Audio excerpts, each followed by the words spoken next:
હમણાં તમારી ટૂંક સમયમાં એસએમસી લેબ ટેકનિશિયનની પરીક્ષા આવે છે, તો એમાં છે તમારા ટેકનિકલનું જ બધું પૂછાવાનું છે.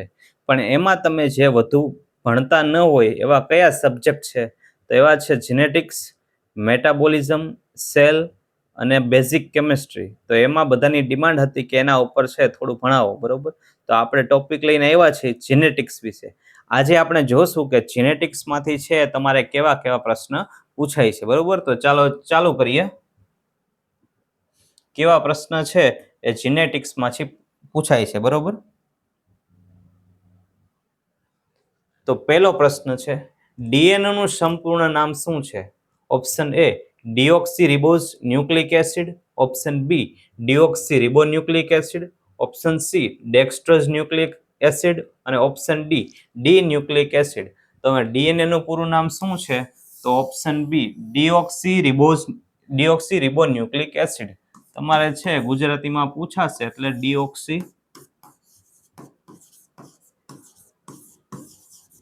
ડીઓક્સીરિબોન્યુક્લિક અથવા તો ન્યુક્લિક એસિડ.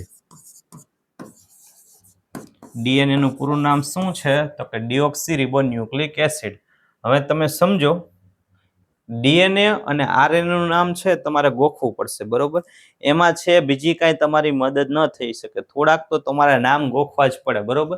તો તમારે ડીએનએ અને આરએનએ નું નામ ગોખી નાખવાનું છે, કારણ કે ઘણીવાર તમારે છે એ પરીક્ષામાં ડીએનએ અને આરએનએ ના નામ પૂછાય છે. હવે બીજો પ્રશ્ન, ડીએનએ ક્યાં જોવા મળે છે? હવે આ સમજાવતા પહેલા છે એ તમને એક વસ્તુ સમજાવી દઉં કે ધારો કે આપણે એક શાળા છે, બરોબર? એક શાળા છે, નિશાળ છે, એને આપણે કહીશું સેલ, કોષ. હવે શાળામાં છે જુદા જુદા કમ્પાર્ટમેન્ટ હોય, જેમ કે ક્લાસરૂમમાં શું હોય તો કે ભણવાનું હોય, સ્પોર્ટ રૂમ હોય તો એમાં શું કરવાનું હોય તો કે એમાં રમત ગમતની વસ્તુ હોય અથવા રમત ગમત રમવાની હોય સ્પોર્ટ રૂમમાં. કોમ્પ્યુટર રૂમમાં એમાં શું કરવાનું હોય તો કે કોમ્પ્યુટર વિશે. એવી રીતે ધારો કે તમારા સ્કૂલમાં એક પુસ્તકાલય છે, તો આપણે છે ઉદાહરણ આપતા જઈએ એટલે તમને સમજે કે શાળા છે ને એ તમારો સેલ છે, બરોબર? કોષ છે. હવે શાળામાં જે પુસ્તકાલય છે ને, આ પુસ્તકાલય છે એ તમારું શું છે? એ તમારું ન્યુક્લિયસ છે.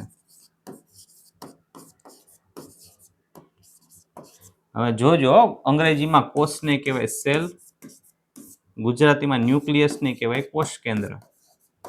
આ તમારું કોષ કેન્દ્ર છે, બરોબર? હવે પુસ્તકાલયની અંદર ધારો કે 46 પુસ્તકો પડ્યા છે. કેટલા પુસ્તકો પડ્યા છે? 46 પુસ્તકો. તો હવે તમારા ન્યુક્લિયસ છે એમાં કેટલા ક્રોમોઝોમ છે?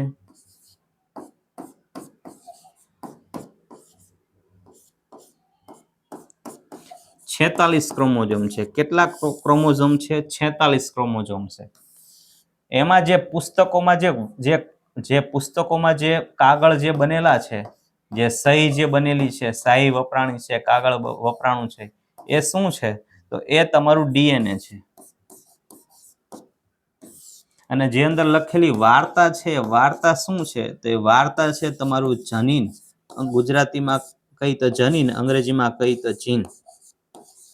હવે સમજો તમે, ધારો કે તમારી નિશાળ છે, બરોબર? આપણે શાળાને એમ માની લઈએ કે શાળા છે એ આપણા શરીરનો એક કોષ છે. કોષમાં શું હોય છે? તો કોષમાં મેં તમને શું કામ કીધું કે બધું અલગ અલગ રૂમ હોય.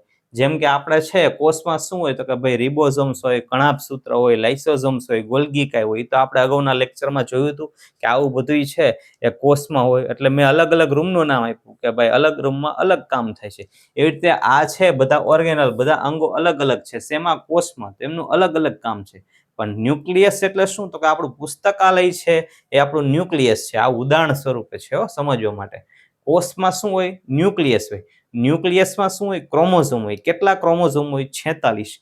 આપણા છે એ હ્યુમનમાં, મનુષ્યમાં કેટલા ક્રોમોઝોમ હોય? તો કે 46 ક્રોમોઝોમ હોય. એટલે કે 23 જોડ હોય. કેટલી જોડ હોય? રંગસૂત્રની. ક્રોમોઝોમને ગુજરાતીમાં કઈ તો રંગસૂત્ર, બરોબર? કેટલી જોડ હોય? 23 જોડ. એટલે કીધું 46 પુસ્તકો, એક સરખા બે. એક સરખા બે પુસ્તકો છે ટોટલ 23 પુસ્તકોની જોડ છે. એટલે કેટલા 23 પુસ્તકોની જોડ એટલે કેટલા થાય? તો કે 46 પુસ્તકો છે. એને કહેશું ક્રોમોઝોમ. આ ક્રોમોઝોમ ક્યાં હોય? તો કે ન્યુક્લિયસમાં હોય. શેમાં હોય? કોષ કેન્દ્રમાં હોય. કેટલા? 46, 23 જોડ. બરોબર. હવે અંદર જે આ જે પુસ્તક છે એ શેના બનેલા હોય? તો પુસ્તક છે શેના બનેલા હોય? કાગળના બનેલા હોય. બરોબર. તો બધા કાગળ ભેગા થઈને શું બનાવે? પુસ્તક બનાવે. અથવા કાગળ શેમાં હોય? તો કે ભાઈ પુસ્તકમાં હોય.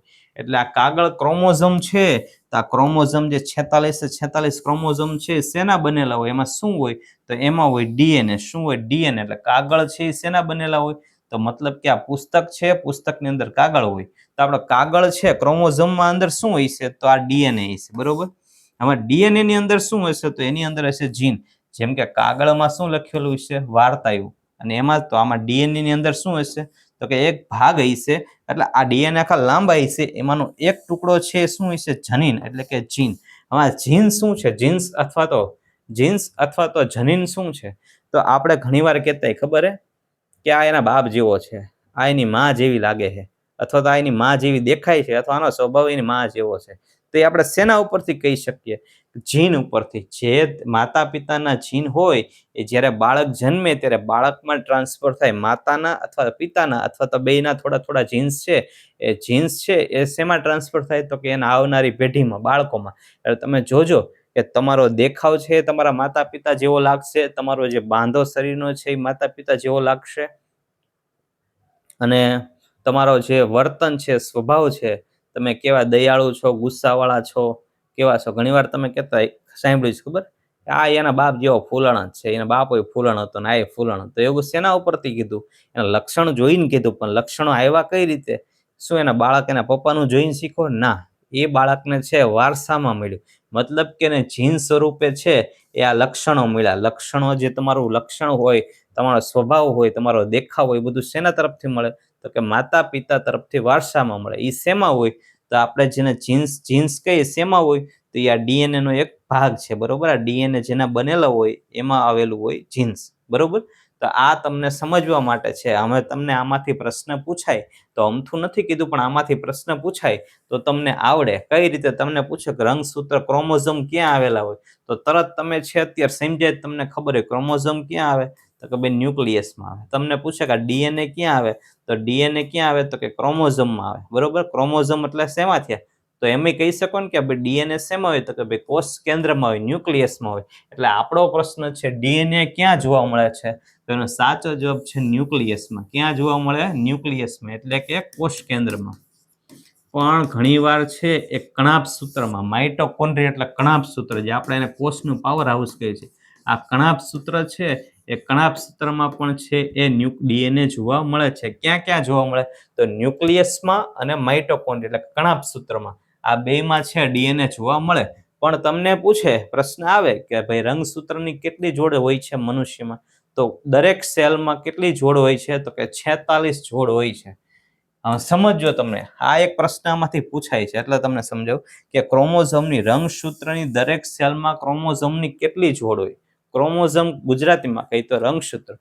પુરુષોમાં અથવા તો સ્ત્રીઓમાં રંગસૂત્રની કેટલી જોડ હોય? બધાય કોષોમાં. કોઈ પણ શરીરનો કોઈ પણ કોષ લઈ લો, કેટલા રંગસૂત્ર હોય? તો કે ભાઈ 23 જોડ હોય. એટલે 46, 23 જોડ એટલે ડબલ કરીએ એટલે 46 થાય ને. તો રંગસૂત્ર કેટલા હોય? 46 રંગસૂત્ર હોય. હવે સમજો કે બધાય કોષોમાં, મનુષ્યના બધાય કોષોમાં 46 રંગસૂત્ર હોય.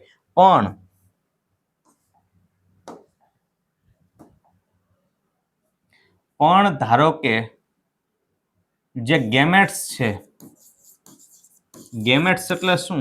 તો કે જે સ્પર્મ છે, પુરુષનું સ્પર્મ છે અને સ્ત્રીનું જે ઓવમ છે, આ બેયમાં માત્ર છે એ 23 જ રંગસૂત્ર હોય. કેટલા રંગસૂત્ર હોય? 23 રંગસૂત્ર. હવે સમજો કે આપણો જે લીવરનો કોષ છે, બરોબર, લીવરનો કોષ છે ને કહેવાય હિપેટોસાઇટ. તો આ હિપેટોસાઇટ છે, તો હિપેટોસાઇટ છે આ એક લીવરનો એક કોષ છે.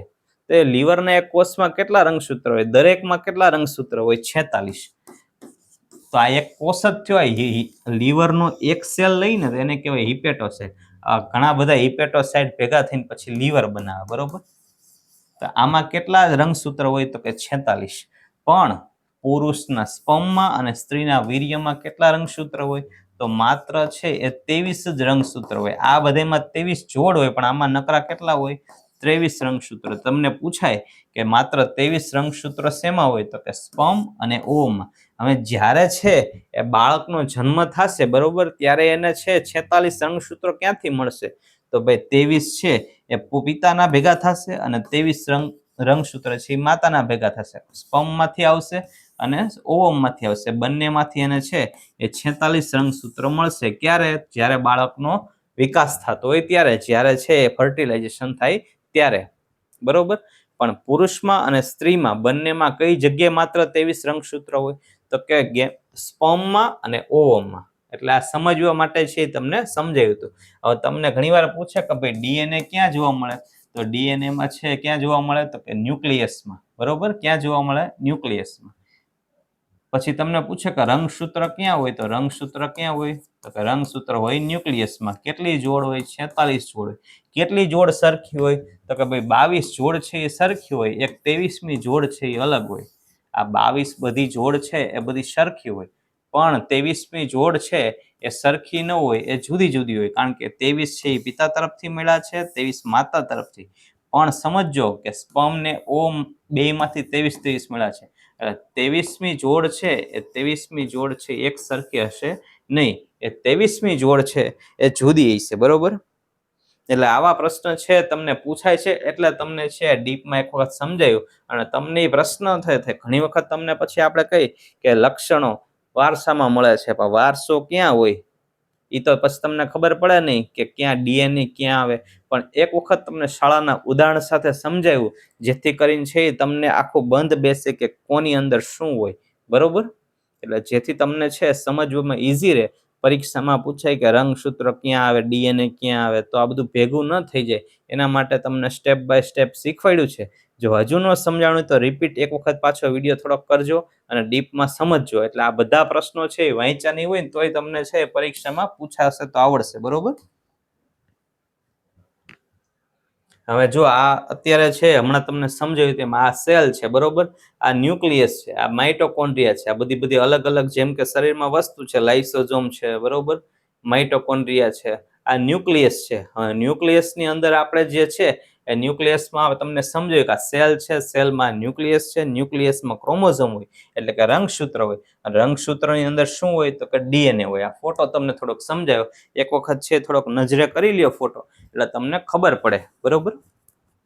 કે ભાઈ જો સેલ છે, સેલની અંદર ન્યુક્લિયસ છે, ન્યુક્લિયસની અંદર ક્રોમોઝોમ છે એટલે કે રંગસૂત્ર છે, અને રંગસૂત્રની અંદર છે એ રંગસૂત્રની અંદર ડીએનએ છે, અને ડીએનએ ની અંદરનો એક ભાગ એટલે જીન, જેના પરથી તમને ખબર પડે કે વારસામાં તમને કેવા લક્ષણો મળશે. તમે જોયું હશે ઘણીવાર કે ઘણી વખત કેવું થાય કે તમે જોઈશો કે કોઈ ઘર છે ને એ આખું ઘર જાડું હોય ને, એ ઘરના બધા સભ્યો જાડા જ હોય. એના માતા પિતા જાડા હોય ને તેના ભાઈ બહેન એટલે મતલબ એના છોકરા જાડા હોય. તમને શું થાય કે આખું ઘર ખાતું પીતું? ના, એવું નથી. એની જીનેટિક રચના એવી છે, એને વારસામાં એવું મળ્યું છે જીન્સમાં કે માતા પિતા જાડા છે એટલે બાળકોનું બંધારણ પણ છે એ જાડું થશે. માતા પિતાની બહુ હાઈટ ન હોય તો બાળકોની પણ હાઈટ નહીં થાય. જોજો કે જે ઠીંગણા માતા પિતા હોય ને, સાવ નાના, એના છોકરા ઠીંગણા જન્મશે. શું કામ? તો કે એમને છે એ વારસામાં એવું મળે છે, જીન્સ સ્વરૂપે એવું મળે છે. એ બધું ક્યાંથી ટ્રાન્સફર થાય? તો કે ભાઈ જીન્સમાંથી ટ્રાન્સફર થાય, બરોબર. એક વખત છે આ ફોટો નિરખીને જોઈ લેજો એટલે તમને છે થોડીક ઘેડ પડી જાય. નવો પ્રશ્ન, માણસમાં કેટલા ક્રોમોઝોમ હોય છે? તો હમણાં જ તમને સમજાય કે ટોટલ છે એ દરેક સેલમાં, સમજો આખા શરીરની વાત નથી હો, આખા શરીરમાં દરેક સેલમાં આપણે જેટલા સેલ હોય દરેક સેલમાં દરેક કોષમાં કેટલા છે ક્રોમોઝોમ હોય? તો કે 46 રંગસૂત્રો હોય, બરોબર, 23 જોડ. સેક્સ ક્રોમોઝોમ ક્યાં છે? 1 થી 22 જોડ, એક્સ અને વાય, બી અને સી બંને કે 23મી જોડી. તમે સેક્સ ક્રોમોઝોમ ક્યાં છે? હવે 1 થી 22 જોડી છે ને, જો હમણાં તમને કીધું એમ કે 23 જોડ હોય, બરોબર. તો આ 22 ઉપરની 22 જોડ છે ને, 1 થી 22 જોડ, એને કહેવાય ઓટોઝોમ. એને શું કહેવાય? ઓટોઝોમ. કારણ કે એ બધી સરખી લાગે છે. એ બધી એક સરખી જ છે. પુરુષોમાં સ્ત્રીઓમાં બધી છે એ બધી જોડ છે એ સરખી જ હોય. પુરુષ અને સ્ત્રી કોઈ પણ મનુષ્ય હોય તેમાં 22 જોડ છે એ સરખી જ હોય. બરોબર, કોઈ પણ મનુષ્ય એટલે એમાં સમજો અપવાદ છે, હું તમને છેલ્લે સમજાવીશ કે કોઈ પણ વ્યક્તિમાં છે એ કાંઈક આ ક્રોમોઝોમમાં ક્યાંક લોચો આવે તો એ રોગને શું કહેવાય. બરોબર, એ તમને હમણાં છેલ્લે સમજાવું છું, એટલે આપણો લેક્ચર જોતા રહેજો એટલે તમને ખબર પડે કે ક્યાં પ્રોબ્લેમ. આ જે સામાન્ય માણસની વાત છે, જે હેલ્ધી હોય, સામાન્ય પુરુષ હોય, એનું છે 1 થી 22મું જે રંગસૂત્ર છે 1 થી 22 જોડ, એટલે કે 44 રંગસૂત્રો છે એ સરખા હોય એને કહેવાય ઓટોઝોમ્સ, કારણ કે સરખા છે. હવે 23મી જોડ છે એને કહેવાય સેક્સ ક્રોમોઝોમ. એને સેક્સ ક્રોમોઝોમ શું કામ કહેવાય? તો પુરુષોમાં જે 23મી જોડ છે એ કઈ હોય? તો કે પુરુષમાં 23મી જોડ ઉપર કયા રંગસૂત્ર હોય? XY હોય. સ્ત્રીમાં છે 23મી જોડ ઉપર કયા રંગસૂત્ર હોય? તો કે XX હોય. હવે તમે સમજો કે જ્યારે છે એ બાળકનો જન્મ થશે ત્યારે છોકરી થશે કે છોકરો, એ કોના ઉપર ડિપેન્ડ છે? તો એ પુરુષ ઉપર ડિપેન્ડ છે. શું કામ? તો કે પુરુષમાં કેવા ક્રોમોઝોમ છે? તો કે X અને Y. હવે માતા તરફથી જ્યારે બાળકને વારસામાં મળશે તો શું મળશે? તો કે X ક્રોમોઝોમ જ મળશે. પણ હવે પુરુષ ઉપર ડિપેન્ડ છે કે પુરુષમાંથી કયું મળે છે, X ક્રોમોઝોમ મળે છે કે Y.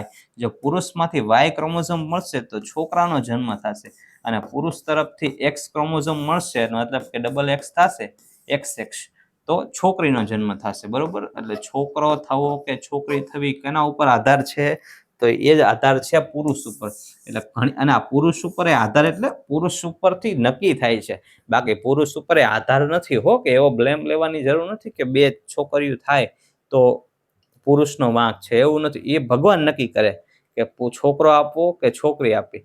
પણ અત્યારે સમાજમાં શું છે, આ સમજાવવાનું કારણ શું કામ છે? તો કે સમાજમાં ઘણી વખત છે 2-3 છોકરીઓ થાય એટલે ઘણા જગ્યાએ એવું હોય કે ઈ છે ને વહુને દોષ દેવા માંડે કે તારામાં જ નક્કી કંઈક લોચો છે, એટલે જ આ છોકરીઓ જન્મે છે, છોકરાનો જન્મ થતો નથી. એ શું કરે? મૂળ એમને દીકરો જોતો હોય, ગમે એમ કરો દીકરો જોતો હોય.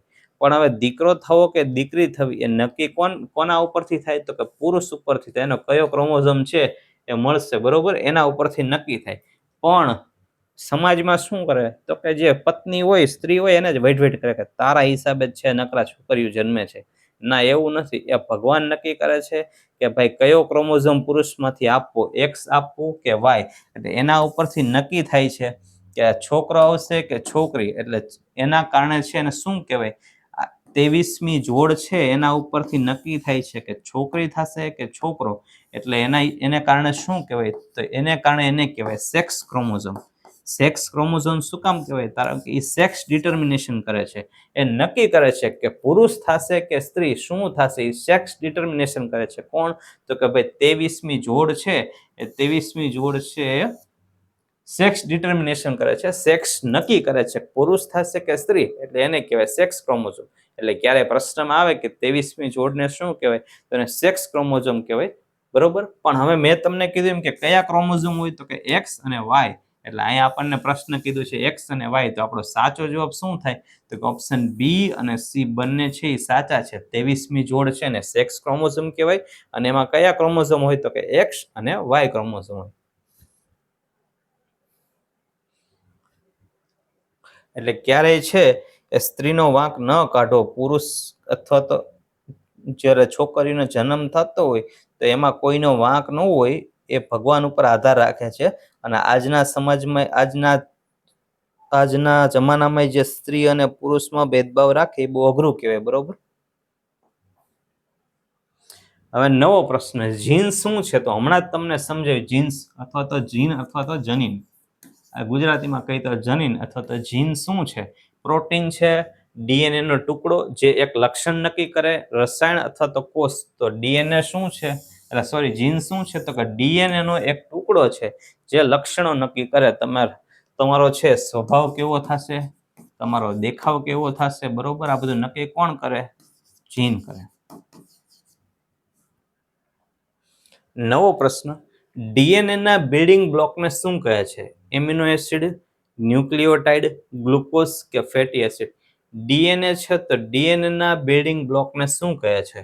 હવે ડીએનએ છે એ કઈ રીતે બનેલા હોય? ડીએનએ શેનાથી બને? તો ડીએનએ બને શેનાથી? તો કે ડીએનએ બને ન્યુક્લિયોટાઇડથી. શેનાથી બને તો કે ન્યુક્લિયોટાઇડથી. એટલે ન્યુક્લિયોટાઇડ છે બધા ભેગા બને, ન્યુક્લિયોટાઇડ બધા ભેગા થાય અને એના હિસાબે શું બને તો એના હિસાબે બને ડીએનએ. એટલે બિલ્ડિંગ બ્લોક છે ડીએનએ નો બિલ્ડિંગ બ્લોક કોને કહેવાય તો એને કહેવાય ન્યુક્લિયોટાઇડ. આમાં એમિનો એસિડ છે એ કોનો છે? એમિનો એસિડ છે એ બિલ્ડિંગ બ્લોક કોનો છે તો પ્રોટીનનો. પ્રોટીનનો બિલ્ડિંગ બ્લોક શું છે? તો પ્રોટીન શેના બનેલા હોય તો કે એમિનો એસિડના. એમ જાજા બધા જ પ્રોટીન ભેગા થઈ અને પછી એમિનો એસિડ બનાવે એમ ન્યુક્લિયોટાઇડ ભેગા થઈ અને શું બનાવે તો ન્યુક્લિયોટાઇડ ભેગા થઈને શું બનાવે તો કે ડીએનએ બનાવે.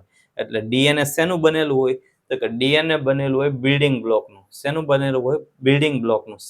શેના બિલ્ડિંગ બ્લોક તો કે ન્યુક્લિયોટાઇડના બિલ્ડિંગ બ્લોક. એટલે એમ સમજો કે જાજા બધા ન્યુક્લિયોટાઇડ ભેગા થાય અને પછી જે બનાવે એને કહેવાય ડીએનએ.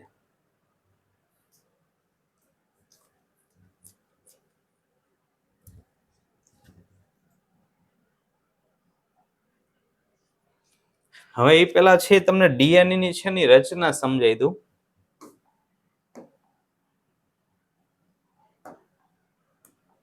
ડીએનએ ના બિલ્ડિંગ બ્લોકનું તમને કહી દીધું કે એને ન્યુક્લિયોટાઇડ કહેવાય, પણ આ ન્યુક્લિયોટાઇડ કઈ રીતે બને ને એક વખત તમને સમજાઈ દઉં. હવે જે ન્યુક્લિયોટાઇડ છે શેના બનેલા હોય તો ન્યુક્લિયોટાઇડ છે શેના બનેલા હોય તો કે સુગરના, ફોસ્ફેટ ગ્રુપના અને નાઇટ્રોજન બેઝના. આ ત્રણ વસ્તુથી બનેલા હોય, ત્રણ પાર્ટથી અથવા તો ત્રણ વસ્તુથી બનેલા હોય. ન્યુક્લિયોટાઇડ છે એ શેના બનેલા હોય તો ન્યુક્લિયોટાઇડ છે ત્રણ વસ્તુથી બનેલા હોય. સુગર, તો સુગરમાં શું હોય તો કે 5 કાર્બન વાળો સુગરનો અણુ હોય એને શું કહેવાય તો ડીએનએ માં જે 5 કાર્બન વાળો સુગરનો અણુ હોય એને શું કહેવાય તો એને કહેવાય ડીઓક્સીરિબોઝ સુગર. શું કહેવાય? ડીઓક્સીરિબોઝ. હવે નામ યાદ રાખજો, ડીએનએ નું નામ છે આના ઉપરથી જ પડે છે, ડીઓક્સીરિબો ન્યુક્લિક એસિડ. એટલે આપણે પહેલા ઓપ્શનમાં જોજો તમે એવું હતું કે ડીઓક્સીરિબોઝ ન્યુક્લિક એસિડ, પણ યાદ રાખજો એ નામ નથી, પણ આ સુગરના અણુનું નામ છે શું તો કે ડીઓક્સીરિબોઝ.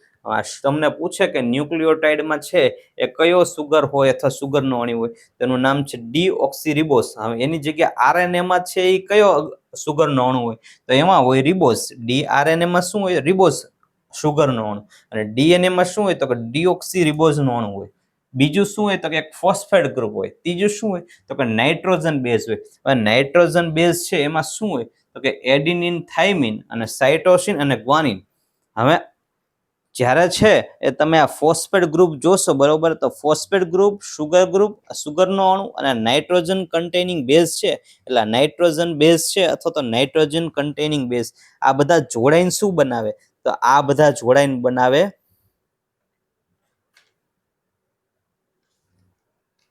ડીએનએ. શું બનાવે? ન્યુક્લિયોટાઇડ બનાવે. અને ન્યુક્લિયોટાઇડ બધા ભેગા થઈને શું બનાવે તો કે બધા ન્યુક્લિયોટાઇડ ભેગા થઈને બનાવે ડીએનએ. હવે તમે સમજો કે આ એડિનિન છે બરોબર, આ એડિનિન છે, થાઇમિન છે, સાઇટોસિન છે, ગ્વાનિન છે, આ બધા એમિનો એસિડના નામ નથી હો, આ નાઇટ્રોજન બેઝના નામ છે. યાદ રાખજો કે જેમ આપણે જે એમિનો એસિડમાં ભણીએ છીએ કે એમિનો પ્રોટીન છે એ એમિનો એસિડના બનેલા હોય, આ એમિનો એસિડ નથી, આ નાઇટ્રોજન બેઝના નામ છે એડિનિન, થાઇમિન અથવા તો એડિનાઇન અથવા તો થાઇમાઇન. બરોબર, આપણે થાઇમિન વાંચી શકો અથવા તો થાઇમાઇન. બરોબર, અંગ્રેજીમાં લખો તો થાઇમાઇન અથવા થાઇમિન થાય. આ ગ્વાનિન અથવા આ સાઇટોસિન. બરોબર, આમ એડિનિન છે તો એડિનાઇન તમે બોલી શકો, એડિનાઇન અથવા તો એડિનિન. આપણે એડિનિન બોલતા હોય, અંગ્રેજીમાં લખો તો એડિનાઇન. એટલે આમાં જો સ્પેલિંગ મિસ્ટેક આવે તો પછી મૂંઝાઈ નથી જવાનું કે આપણે ખોટું ભણ્યા છીએ. એટલે તમને સમજાઈ દઉં કે આવી રીતે અમે જે એ છે ને ટી સાથે જોડાયેલો, મતલબ કે એડિનિન છે ને આ બેની જોડ હોય, આવી રીતે જોડાયેલા હોય. જે સાઇટોસિન છે એ ગ્વાનિન સાથે જોડાયેલ હોય અને એડિનિન છે એ થાઇમિન સાથે જોડાયેલ હોય. પણ જ્યારે છે તમે આરએનએ ની રચના જુઓ ને ત્યારે આરએનએ ની રચનામાં શું હોય તો આરએનએ ની રચના છે ને એમાં થાઇમિન હોય ને થાઇમિન ન હોય, એની જગ્યાએ શું હોય તો કે યુરેસિલ હોય. શું હોય? યુરેસિલ. તમે સમજો, તમને એવો પ્રશ્ન પૂછે કે આરએનએ ની રચનામાં આરએનએ ની રચનામાં થાઇમિનની જગ્યાએ શું હોય છે તો તમારે ત્યારે લખવાનું છે કે થાઇમિનની જગ્યાએ યુરેસિલ હોય છે. જવાબમાં ડાયરેક્ટ નામ જ આવશે યુરેસિલ, ગ્વાનિન શું હોય છે તો ત્યારે લખવાનું છે કે આરએનએ ની રચનામાં એડિનિનની જગ્યાએ યુરેસિલ હોય છે. બાકી શું હોય તો કે તમારે એટ યાદ રાખવાનું, એટી. તમને પ્રશ્ન પૂછાય કે એડિનિન સાથે શું જોડાયેલું હોય તો તમને છે ત્યારે થાઇમિન જવાબ યાદ આવે, તમારા ગોખવું નહીં. આ સીજી ગોખવાનું નથી, સાઇટોસિન ને ગ્વાનિન તમને આપશે, બરોબર, પણ તમારે આ જ ગોખી નાખો એક એટી. એડિનિન અને થાઇમિનની જોડ હોય એટી એટલે એડિનિન એટ. આપણે ગમે ત્યારે બોલીએ ને કે એટ કઈ જગ્યાએ છે, તો એટ આ જગ્યાએ, એટ આ જગ્યાએ, ફલાણી જગ્યાએ, બરોબર. એટલે એના ઉપર તમને યાદ રાખજો એટ 5 PM, એટ 8 PM.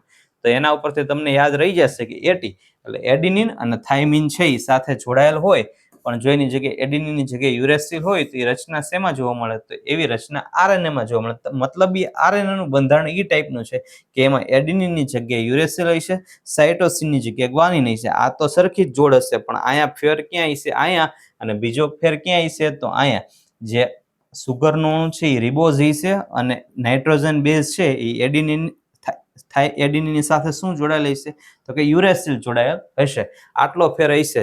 જો બે જો ન્યુક્લિક એસિડના જ બનેલા હોય, પણ ડીએનએમાં શું જોડાયેલ હશે? તો ડીએનએમાં સુગરનો અણુ હશે ડિઓક્સીરિબોઝ અને એડિનિન સાથે થાઇમિન જોડાયેલ હશે. પણ જો આરએનએ હશે તો આરએનએની ન્યુક્લિયોટાઇડમાં શું રચના હશે? તો એમાં સુગરનો અણુ રિબોઝ હશે અને નાઇટ્રોજન બેઝમાં એડિનિનની જગ્યાએ યુરેસિલ હશે. હવે આ ન્યુક્લિયોટાઇડ શું છે? તો ન્યુક્લિયોટાઇડ છે એ બેઝિક બિલ્ડિંગ બ્લોક છે. શેનો? તો કે ડીએનએ અને આરએનએનો. હવે ડીએનએ અને આરએનએ આ બે શું છે? ડીએનએ અને આરએનએ શું છે? આ જનીન દ્રવ્ય છે. શું છે? જનીન દ્રવ્યો. તમને એમ પૂછે કે આ જનીન દ્રવ્યો કયા છે? તો કે ડીએનએ અને આરએનએ, બરોબર. આ પાયાનો એકમ છે. આપણે કેમ કહીએ કે ભાઈ આ છે કોષ છે એ પાયાનો એકમ છે, તો એવી રીતે ડીએનએ નો પાયાનો એકમ કોણ છે? ન્યુક્લિયોટાઇડ છે, બરોબર. એટલે પરીક્ષામાં તમને પૂછે કે આ ન્યુક્લિયોટાઇડ છે શેના બનેલા હોય? તો આ પ્રશ્ન છે એ ત્રણેય તમારે યાદ રાખવાના છે, જેથી તમારે પરીક્ષામાં છે પૂછાય તો ભૂલ પડે નહીં, બરોબર. અને આ ડીએનએ છે શું છે? ન્યુક્લિક એસિડ, જનીન દ્રવ્ય છે. શું છે? Nucleic acid.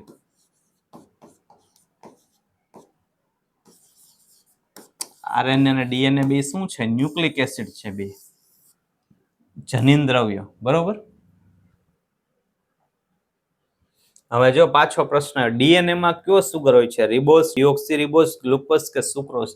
તો એમાં શું હોય? ડિઓક્સીરિબોઝ. એટલે તમને છે ડીપમાં થોડુંક સમજાવ્યું હતું કે પછી એવું ન થાય કે ઉપર ચાલુ જેનેટિક્સ કર્યું હોય ને અંદરના પ્રશ્નો આવે તો ખોટા પડે. એટલે તમને છે થોડુંક ડીપમાં સમજાવું છું, જેથી તમે એક વસ્તુ કરી હશે તો એમાંથી તમારે 5-10 પ્રશ્ન અલગ અલગ પૂછાવાની શક્યતા હોય તો પણ તમને આવડી જાય. તમારે અલગ અલગ કાંઈ શીખવાની જરૂર ન પડે, બરોબર. તો જેને છે એ ડીપમાં સમજવું હોય એ પૂરા લેક્ચર જોતા રહેજો. બાકી જેને છે એ આવડતું હોય એને તો એમસીક્યુ અને બુક જોશો તો આવડી જાય છે, પણ આ તો જેને સમજવું હોય એના માટે છે. અને જો તમને સમજાતું હોય, જેનેટિક્સમાં સમજાતું હોય, આપણી ઇઝી મેથડથી તમને સમજાતું હોય તો તમે છે કોમેન્ટ કરતા રહેજો બધા વાલીડાઓ. અને જો ન સમજાતું હોય તો કોમેન્ટમાં લખજો કે થોડુંક હાર્ડ લાગે છે, તો આપણે છે સમજાવવાની રીત ફેરવતા જઈએ અથવા તો થોડુંક વધુ ડિટેલ્સમાં સમજાવતા જઈએ. એટલે જેને જેને છે સમજાવતું હોય એટલે વિડીયોને લાઈક જરૂરથી કરજો, શેર કરજો, તમારા મિત્રો પાસે સબસ્ક્રાઇબ કરાવજો અને એને પણ શેર કરજો. અને તમે પણ શેર કરજો, કેમ કે આપણે ડેઈલી છે હમણાં જ્યાં સુધી પરીક્ષા છે ત્યાં સુધી આપણે લેબોરેટરી ટેકનિશિયનના વિડીયો મૂકીએ, જેથી જે તૈયારી કરતા હોય એ બધા મિત્રોને છે થોડીક ઇઝી અન્ડરસ્ટેન્ડિંગ રહે અને સમજવામાં છે મદદ મળે, બરોબર. તૈયારી કરતા હોય તો સાથે થોડીક મદદ થાય. નવો પ્રશ્ન, આરએનએમાં ડીએનએ બદલે કયો બેઝ હોય છે? હમણાં જ તમને કીધું કે કયો નાઇટ્રોજન બેઝ હોય છે આરએનએમાં ડીએનએ ને બદલે. તો હમણાં જ તમને મેં કીધું થાઇમિન ને બદલે યુરેસિલ, એડિનિન ને બદલે ગ્વાનિન, સાઇટોસિનની જગ્યાએ થાઇમિન. હવે જો હમણાં મેં તમને કીધું એમાં થાઇમિન છે, બરોબર. તો આને તમે થાયામાઇન વાંચી શકો, બરોબર. થાયામાઇન અથવા તો થાઇમિન. આપણે જનરલી વાંચતા થાઇમિન, પછી તમારા થાયામાઇન આવે તો પછી ગોટે નથી ચડી જવાનું. એટલે તમને કહું છું કે અંગ્રેજીમાં છે એ આપણે આવું થોડુંક બોલીએ છીએ કે થાઇમિન, પછી થાયામાઇન આવે તો ગોટે ન ચડી જતા કે આવું તો ભણાયું નહોતું અથવા તો આ ભૂલ ભરેલું હતું, એવી રીતે, બરોબર. તો હવે આપણો સાચો જવાબ શું છે? તો કે આરએનએમાં શું હશે? તો કે થાઇમિનના બદલે યુરેસિલ હશે. જે એટીની જોડી હશે એડિનિન સાથે થાઇમિન તૂટી જશે. એડિનિન સાથે શું જોડાશે? તો કે યુરેસિલ. શું જોડાશે? યુરેસિલ. નાઇટ્રોજન બેઝમાં નાઇટ્રોજન બેઝ શેમાં આવે તો કે ન્યુક્લિયોટાઇડ નો એકમ છે, ન્યુક્લિયોટાઇડ છે એમાં નાઇટ્રોજન બેઝ આવે, બરોબર. અને ન્યુક્લિયોટાઇડ થી શું બને તો કે આરએનએ અને ડીએનએ બે પણ કોઈ પણ વસ્તુ બની શકે. હવે સેન્ટ્રલ ડોગમાં શું છે? સેન્ટ્રલ ડોગમાં શું છે? આ એક પેલા તમે ઓપ્શન સમજતા પેલા છે સેન્ટ્રલ ડોગમાં તમને સમજાઈ દો ડીપ. હવે સેન્ટ્રલ ડોગમાં શું છે તો પેલા તો તમને ખબર હશે કે વોટસન અને ક્રિકે છે એ શું કર્યું તો કે ભાઈ 1953 આજુબાજુ છે, 1952-53 છે ડીએનએ ની શોધ કરી, બરોબર. હવે 1958 છે ને આ ફ્રાન્સિસ ક્રિક છે ને એને 1958 આ સાયન્ટિસ્ટે શું આપ્યું 1958 તો સાયન્ટિસ્ટ ક્રિક છે ફ્રાન્સિસ ક્રિક એમને શું 1958 તારણ આપ્યું તો કે ભાઈ એમને એક બેઝિક ફંડામેન્ટલ આપ્યો, બરોબર. એક બેઝિક પ્રિન્સિપલ મૂળભૂત સિદ્ધાંત આપ્યો. શું? શેના વિશે? તો જે તમારા મોલેક્યુલર બાયોલોજી છે ને આણ્વીય વિજ્ઞાન અથવા તો અણુ વિજ્ઞાન એનામાં એક બેઝિક પ્રિન્સિપલ આપ્યો. શું બેઝિક પ્રિન્સિપલ? મૂળભૂત સિદ્ધાંત શું આપ્યો? એક મૂળભૂત સિદ્ધાંત ઉપર આવ્યા.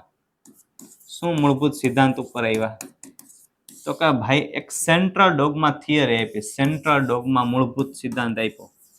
સેન્ટ્રલ ડોગમા શું છે? સેન્ટ્રલ ડોગમા એટલે એક મૂળભૂત સિદ્ધાંત છે. એમને શું બેઝિક પ્રિન્સિપલ આપ્યો તો એમને છે એ રિસર્ચ કરતા હોય એના ઉપરથી એમને જોયું કે ભાઈ આ બધી છે જીનેટિક ઇન્ફોર્મેશન છે ને એક જ દિશામાં એનો પ્રવાહ થાય છે.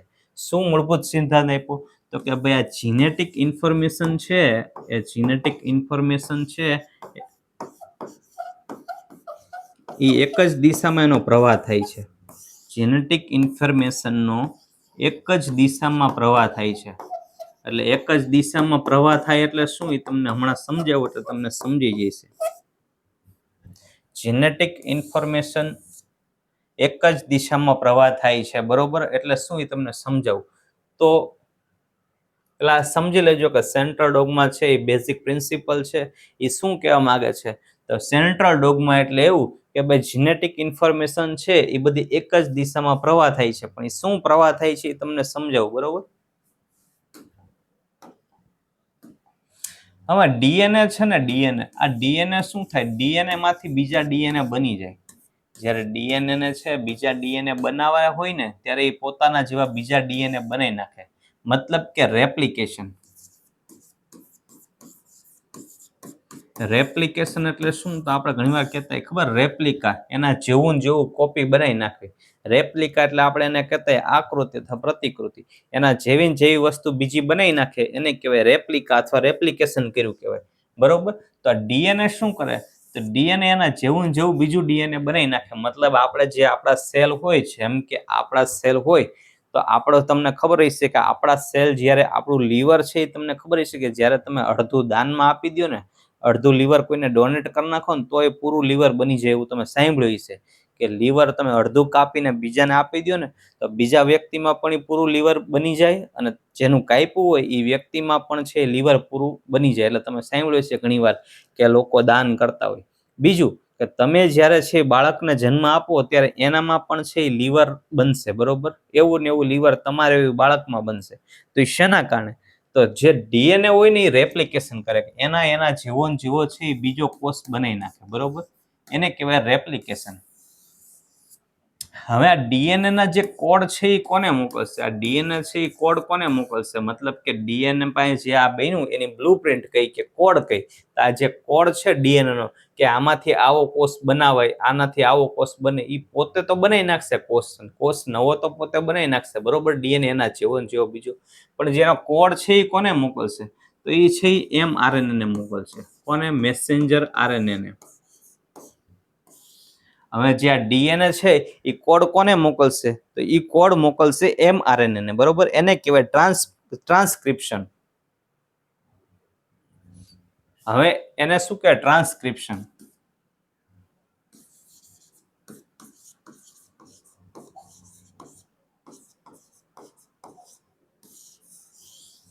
હવે જે આ ડીએનએ નો કોડ છે આ ડીએનએ નો તમે જો સમજો કે ડીએનએ તો ડીએનએ માંથી બીજું ડીએનએ બનાવીને નાખે, મતલબ કે એ તો રેપ્લિકેશન થઈ જાય. પણ ટ્રાન્સક્રિપ્શન એટલે શું? તો તો આ ડીએનએ નો જે કોડ છે એ કોડ કોપી કોણ કરી લેશે? આ જે ડીએનએ નો કોડ છે એ કોપી કોણ કરશે?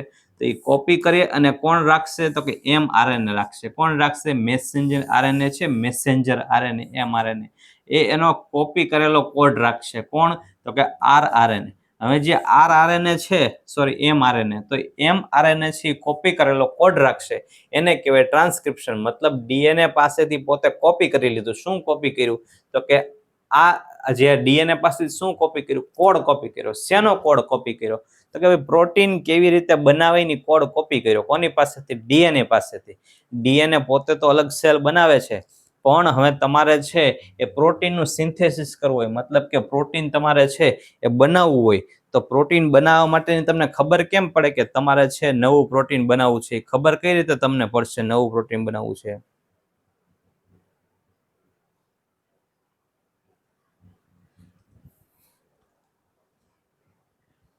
હવે ટ્રાન્સલેશન એટલે શું?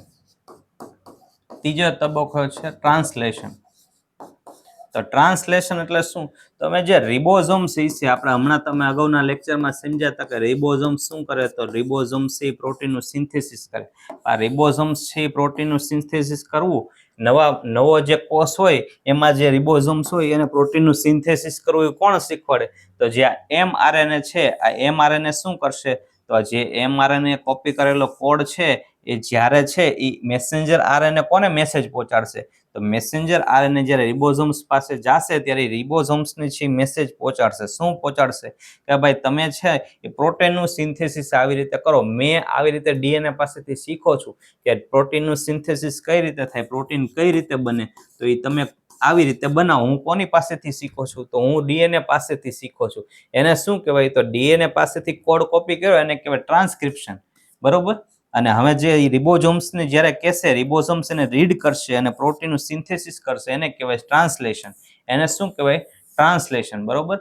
એટલે સેન્ટ્રલ ડોગમા થિયરી શું છે? તો કે પેલા ડીએનએ છે એનું રેપ્લિકેશન થાય, ડીએનએ માંથી આરએનએ છે એ મેસેજ કોપી કરે અને આરએનએ છે મેસેજ કોને પહોંચાડે? તો કે રિબોઝોમ્સને પહોંચાડે અને એમાંથી પ્રોટીનનું સિન્થેસિસ થાય. એટલે આવી રીતે તમારે સમજવાનું ડીએનએ, આરએનએ, પ્રોટીન. હવે તમે સમજો કે ક્યારેય છે પ્રોટીનમાંથી આરએનએ ન બને, આરએનએ માંથી ડીએનએ ન બને, પણ એવું શેમાં થાય? તો એવું ખાલી છે એ વાયરસમાં થાય. આ સેન્ટ્રલ ડોગમા થિયરી બધાય કોષ માટે લાગે, પણ એનો અપવાદ શું છે? એનો અપવાદ છે વાયરસમાં આવું રેપ્લિકેશન છે એ અલગ રીતે થાય. વાયરસમાં છે એ કઈ રીતે છે એ સિન્થેસિસ થાય, અથવા આરએનએ માંથી કઈ રીતે ડીએનએ છે રીડ કરે, તો એવું શેમાં થાય? તો એવું ખાલી એચઆઈવી વાયરસમાં થાય. બરોબર? એમાં એક અપવાદ છે વાયરસમાં. બાકી બધામાં છે એ કઈ રીતે છે એ કઈ રીતે ક્રાઇટેરિયા ફોલો થાય? તો પહેલા રેપ્લિકેશન થાય, પછી એનું ટ્રાન્સક્રિપ્શન થાય અને પછી ટ્રાન્સલેશન થાય. હવે તમને બીજો પ્રશ્ન પૂછાય એ જોજો તમે કે પ્રોટીન બનાવવાની પ્રક્રિયાને શું કહેવાય? તો હમણાં જ તમને અહીંયા સમજાયું કે પ્રોટીન બનાવવાની પ્રક્રિયાને શું કહેવાય? ટ્રાન્સલેશન. તો આપણો અહીંયા જવાબ શું હશે? ટ્રાન્સલેશન. પ્રોટીન બનાવવાની પ્રક્રિયાને શું કહેવાય? તો કે ટ્રાન્સલેશન. બરોબર? એટલા માટે તમને ડીપમાં સમજાવ્યું, તમને આવી રીતે પૂછે તો પછી તમને વાંધો ન પડે. ડાઉન સિન્ડ્રોમ પેલા સમજતા તમને એક વખત છે એ પાછું જોઈ લેજો કે સેન્ટ્રલ ડોગમાં છે બેઝિક પ્રિન્સિપલ છે કઈ રીતે કામ કરે છે, શું છે આખું. તમને ગમે એમાંથી પ્રશ્ન પૂછે, ઘણી વખત છે તમને છે રેપ્લિકેશનનો પ્રશ્ન પૂછે કે ડીએનએ પોતાનું રેપ્લિકેશન કરી શકે છે, તો જવાબ હા. બરોબર? પછી છે ટ્રાન્સક્રિપ્શન કોણ કરે છે? તો મેસેન્જર આરએનએ કરે છે. કોણ કરે છે transcription? Messenger RNA.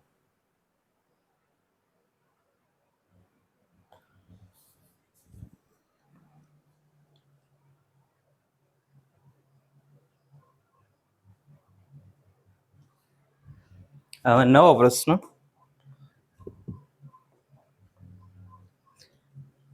Down syndrome છે એ કયા ક્રોમોઝોમના કારણે થાય છે? ડાઉન સિન્ડ્રોમ છે એ કયા ક્રોમોઝોમમાં ખામી હોય એના કારણે થાય છે? 21મા ક્રોમોઝોમમાં 3 વખત, 23મા ક્રોમોઝોમમાં 3 વખત, 18મા ક્રોમોઝોમમાં 3 વખત, કે એક્સ ક્રોમોઝોમ વધુ હોય? ડાઉન સિન્ડ્રોમ છે એ શું કામ થાય? તો મેં હમણાં તમને સમજાવ્યું કે છે રંગસૂત્ર કેટલા છે? તો કે 23 જોડ છે. બરોબર?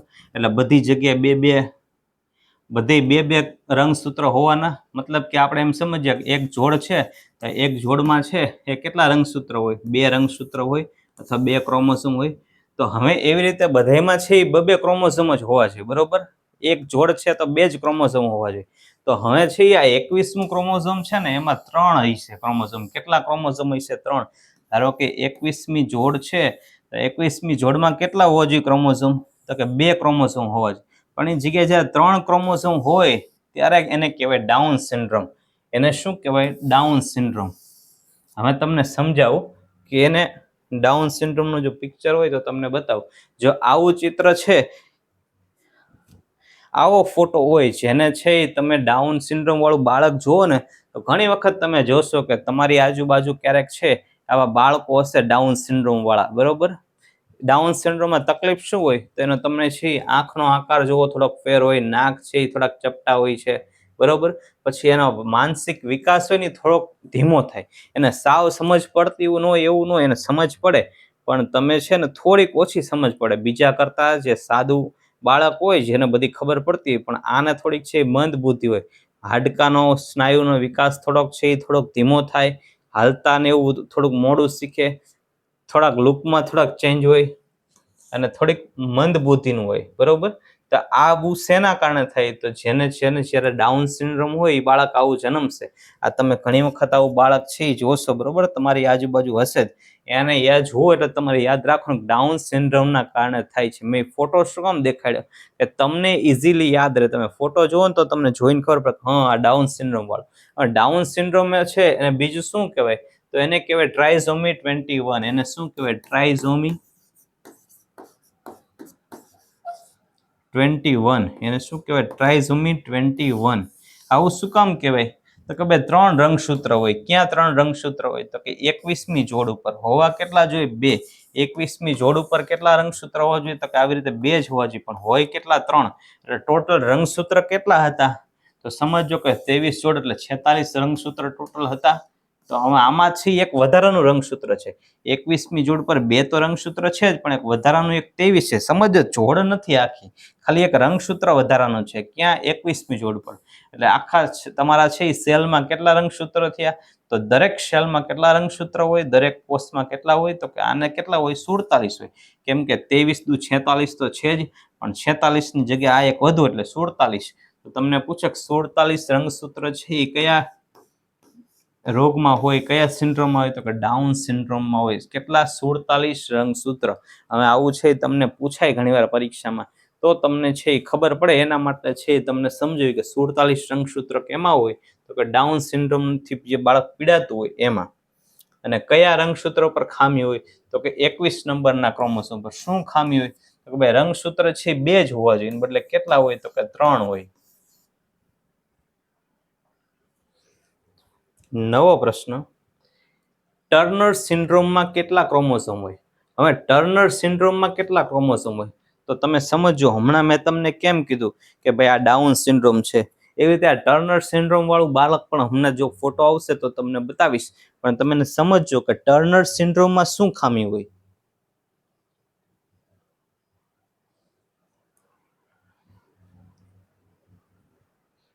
તો તેવી જે ટર્નર સિન્ડ્રોમમાં શું ખામી હોય?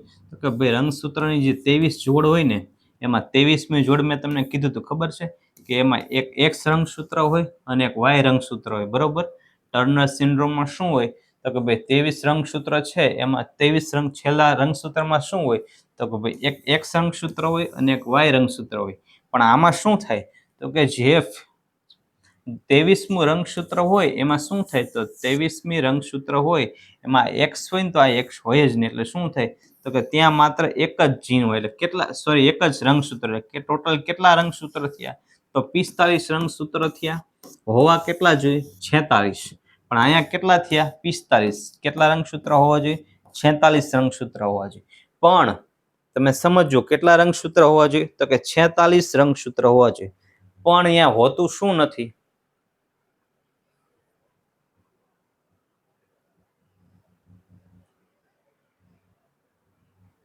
હવે જે છે પુરુષ હોય, ધારો કે પુરુષ હોય તો પુરુષમાં કયા રંગસૂત્ર હોય? એક્સ વાય હોય. હમણાં તમને કીધું કે 23મું રંગસૂત્ર છે એ પુરુષમાં કયું હોય તો કે એક્સ વાય. એટલે સ્ત્રીમાં કયું હોય તો 23મું રંગસૂત્ર સ્ત્રીમાં કયું હોય? X x. હવે આ ટર્નર સિન્ડ્રોમમાં શું થાય? તો ટર્નર સિન્ડ્રોમમાં જ્યારે છે ટર્નર સિન્ડ્રોમમાં જ્યારે છે આ 23મી જોડ છે, મતલબ કે 23મી જોડ અથવા તો જે સેક્સ ક્રોમોઝોમ છે એ 23મી જોડમાં શું થશે? તો 23મી જોડમાં કેટલા ક્રોમોઝોમ હોવા જોઈએ? 2 હોવા જોઈએ. કયા ક્રોમોઝોમ? તો કે કયા રંગસૂત્ર હોવા જોઈએ? કયા ક્રોમોઝોમ હોવા જોઈએ? તો 2 રંગસૂત્ર હોવા જોઈએ. કયા ક્રોમોઝોમ? X x. પણ હવે ટર્નર સિન્ડ્રોમથી જે વ્યક્તિ પીડાતી હશે એને શું થાય? તો કે જ્યારે છે એના માતા પિતા સમજો કે બરોબર હશે, પણ જ્યારે છે એ બાળકનું પેટમાં માતાના ગર્ભમાં જ્યારે બાળકનો વિકાસ થતો હશે ત્યારે શું થશે? તો કે ભાઈ આ સ્ત્રી જ બનવાની હોય. મતલબ કે એક્સ એક્સ, જો 23મી જોડ છે એક્સ એક્સ છે, મતલબ કે આ મોટી થશે ત્યારે શું બનશે? મતલબ કે થઈ તો છોકરી. જ્યારે છોકરી હોય એમાં એક્સ એક્સ ક્રોમોઝોમ હોય. છોકરામાં તો શું હોય? એક્સ વાય ક્રોમોઝોમ હોય. એક પિતા તરફથી મળે, વાય પિતા તરફથી મળે, એક્સ માતા તરફથી. પણ જ્યારે બેયના તરફથી એક્સ એક્સ મળે ત્યારે શું થાય? તો બેયના તરફથી એક્સ એક્સ મળે એટલે શું થાય? તો કે બંનેના તરફથી જ્યારે એક્સ એક્સ મળે ત્યારે શું થાય? છોકરી બને. પણ હવે ટર્નર સિન્ડ્રોમમાં શું થશે? કે જ્યારે ગર્ભનો વિકાસ થતો હશે ત્યારે એક 23મા રંગસૂત્રમાં એક એક્સ તો મળશે, મતલબ કે 23માંથી 45 અને 46 રંગસૂત્ર થાય ને, 2 રંગસૂત્ર. એટલે જ્યારે 45મું રંગસૂત્ર તો મળી જશે એક્સ, પણ અહીંયા જે બીજું એક્સ મળવું જોઈએ આ રંગસૂત્ર એનામાં હશે જ નહીં. આ રંગસૂત્ર છે એ હશે જ નહીં. કોનામાં નહીં હોય? તો કે જેને ટર્નર સિન્ડ્રોમ થયો હોય છે એનામાં 46મું રંગસૂત્ર હશે જ નહીં. મતલબ જો અહીંયા તમને બતાવે છે કે આ શું આપણો સાચો જવાબ શું છે? તો જો અહીંયા લખ્યું કે જો 45 રંગસૂત્ર હશે. કેટલા રંગસૂત્ર હશે? 45 હશે. અહીંયા તો જો બધા 46 લખ્યા, 47, મતલબ કે એક રંગસૂત્ર વધારે. પણ અહીંયા કેટલા હશે ટર્નર સિન્ડ્રોમમાં? તો ટર્નર સિન્ડ્રોમમાં 45 રંગસૂત્ર હશે, કારણ કે આ એક ઓછું થયું. અને કયું ઓછું થયું? તો કે એક એક્સ તો હશે, પણ આ 0 કર્યું, મતલબ કે અહીંયા કાંઈ રંગસૂત્ર છે નહીં. એટલે 23મી જોડ ઉપર માત્ર એક જ રંગસૂત્ર હશે. હોવા કેટલા જોઈએ? 2 હોવા જોઈએ. સ્ત્રીમાં 2 હોવા જોઈએ. એક્સ એક્સ, 2 એક્સ એક્સ હોવા જોઈએ. પુરુષમાં કયા હોવા જોઈએ? 23 ઉપર એક્સ વાય હોવા જોઈએ. હવે જ્યારે સ્ત્રીમાં છે એ 2 રંગસૂત્ર, 23મું રંગસૂત્ર, 23મી જોડ છે એના ઉપર 2 રંગસૂત્ર હોવા જોઈએ. કયા? તો કે એક્સ એક્સ. હવે એક એક્સ તો મળી ગયું, પણ બીજું એક્સ છે જ નહીં એના રંગસૂત્રમાં. એનું જે સેલ છે એના દરેક કોષ છે તો દરેક સેલમાં, દરેક કોષમાં આ ત્રીજું તો છે જ નહીં. શું? દરેક સેલમાં શું નથી? તો માત્ર 45 રંગસૂત્ર છે. એક ઘટે છે. એ કયું? એક્સ. તો એના કારણે શું થશે? કે જ્યારે એ છોકરી મોટી થશે, એ છોકરો નહીં હોય, સમજો, છોકરીમાં જોવા મળશે. શું કામ છોકરીમાં જોવા મળશે? કારણ કે આ એક્સ જ ઘટે છે. અહીંયા એ છોકરી છે, જન્મ થશે ત્યારે એ છોકરી જ હશે. તો છોકરીમાં તો એક્સ પૂરો હોવો જોઈએ, એની બદલે હશે ને. એટલે ઘટશે કયું? તો કે એક્સ ક્રોમોઝોમ ઘટશે. કયું? એક્સ ક્રોમોઝોમ ઘટશે. વાય નહીં ઘટે, એક્સ ઘટશે. અને એ શેમાં જોવા મળશે? 2 એક્સ એક્સ એટલે છોકરીમાં જોવા મળશે. તો જ્યારે છે એ આ છોકરી મોટી થશે ત્યારે શું થશે? તો એક તો એની હાઇટ વધશે નહીં. શું થશે? તો ટર્નર સિન્ડ્રોમ, એક તો છોકરીની હાઇટ નહીં વધે. બીજું શું થશે? તો એના અંગોનો વિકાસ નહીં થાય. મતલબ બ્રેસ્ટ ડેવલપમેન્ટ સરખું નહીં થાય. એની ઓવરી હોય ને, ઓવરી, એ ઓવરી પૂરી સરખી ડેવલપ નહીં થાય. એટલે શું થશે? તો કે હોર્મોન સિક્રેશન સરખું નહીં થાય. એટલે એને છે પ્યુબર્ટીમાં કહેવાય. મતલબ કે સામાન્ય રીતે છોકરીઓને 11, 12, 13, 14 વર્ષે માસિક આવી જાય. પણ જેને છે એ આ ટર્નર સિન્ડ્રોમ હશે, છોકરીને માસિક પણ વહેલા મોડા આવશે. ઘણી વખત છે બહુ મોડા આવશે, 20 વર્ષે એવી રીતે માસિક મોડા આવશે. એનો છે દેખાવ છે એ ઠીંગણા પણ હોય છે. એની છાતી આમ એકદમ બ્રોડ છાતી હશે. તો આવા બધા ચેન્જીસ શેમાં જોવા મળે? તો એક છોકરીમાં જોવા મળે. અને છોકરીમાં ક્યારે જોવા મળે? તો કે જ્યારે છોકરીને ટર્નર સિન્ડ્રોમ હોય ત્યારે. અને ટર્નર સિન્ડ્રોમમાં શું થશે? તો કે ભાઈ 45 રંગસૂત્ર હોવા જોઈએ, 46 હોવા જોઈએ, એની બદલે 45 જ હશે. જે 23મી રંગસૂત્રની જોડ છે એમાં એક એક્સ ઘટશે. નવો પ્રશ્ન, ક્લિનફેલ્ટર સિન્ડ્રોમ કયો છે? 45 47 X X Y, 47 X Y Y, અથવા તો 46 એક્સ એક્સ. આમાં જે છે ક્લિનફેલ્ટર સિન્ડ્રોમ એટલે શું? તો હમણાં જેમ તમને છે આ ક્લિનફેલ્ટર તો તમને છે યાદ રહી જ જશે, અને બધાને રહેવો જ જોઈએ. જો કોઈને ભૂલી જાય તો આ બરોબર ન કહેવાય. તમને એક વખત છે ડિટેલમાં સમજાવી દઉં એટલે પછી તમને છે સમજવામાં તકલીફ નહીં પડે, બરોબર?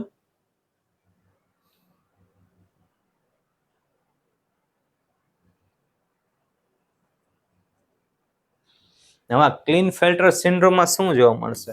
તો આજુ બધા રંગસૂત્રની રમત છે એટલે આમાં પ્રશ્ન પૂછાય છે. ધારો કે આમાં એક રંગસૂત્ર વધુ હોય છે એટલે પહેલા તો આમાં જવાબ શું આવશે? 47 આવશે, બરોબર? હવે આમાં 47માં શું થશે? 47 રંગસૂત્ર, મતલબ કે એક રંગસૂત્ર તો વધી ગયો.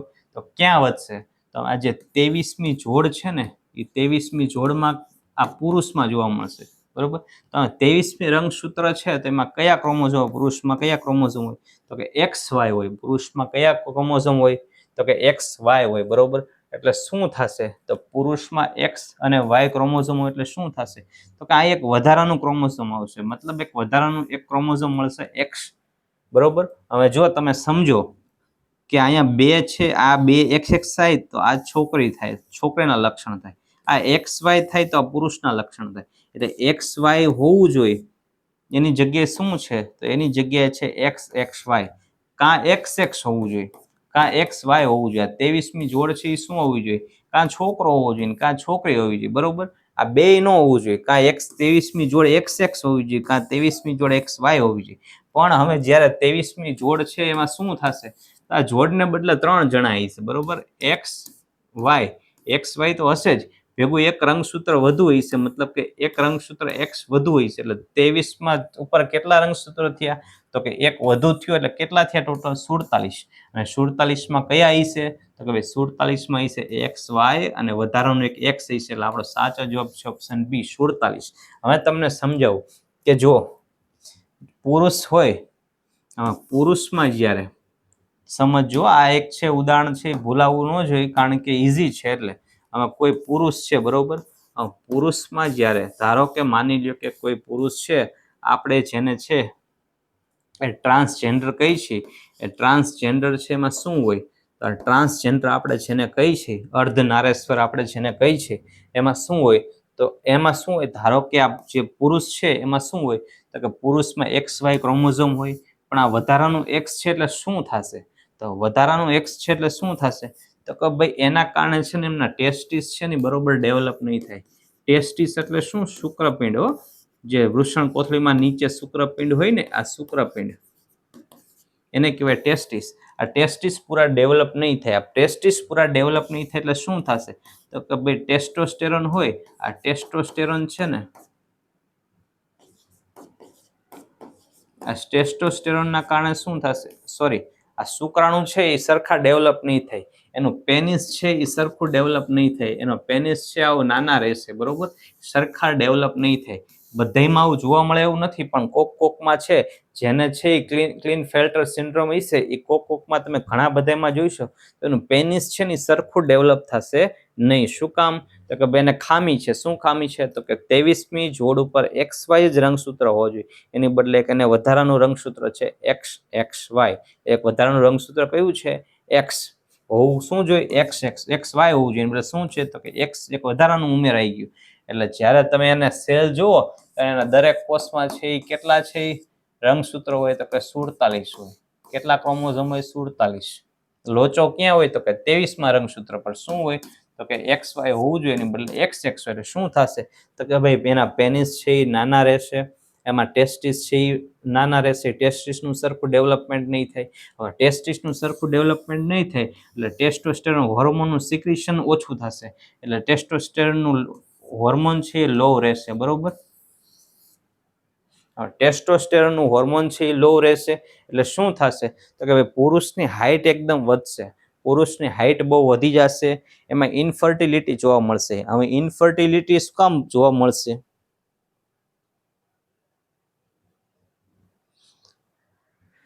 ઇનફર્ટિલિટી શું કામ જોવા મળશે?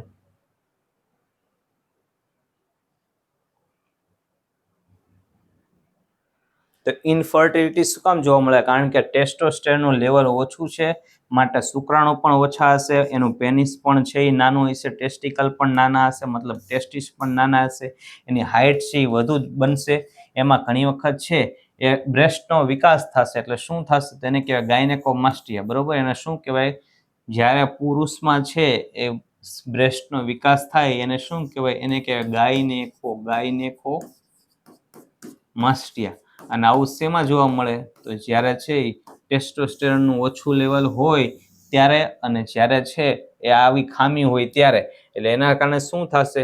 તો એના કારણે ટેસ્ટોસ્ટેરોનનું હોર્મોન છે ઓછું હશે, એના કારણે એને છે બ્રેસ્ટ ડેવલપમેન્ટ થશે. અને શું એને કહેવાશે? એને કહેવાશે ગાયનેકોમાસ્ટિયા. એટલે ક્લિનફેલ્ટર સિન્ડ્રોમમાં શું જોવા મળશે?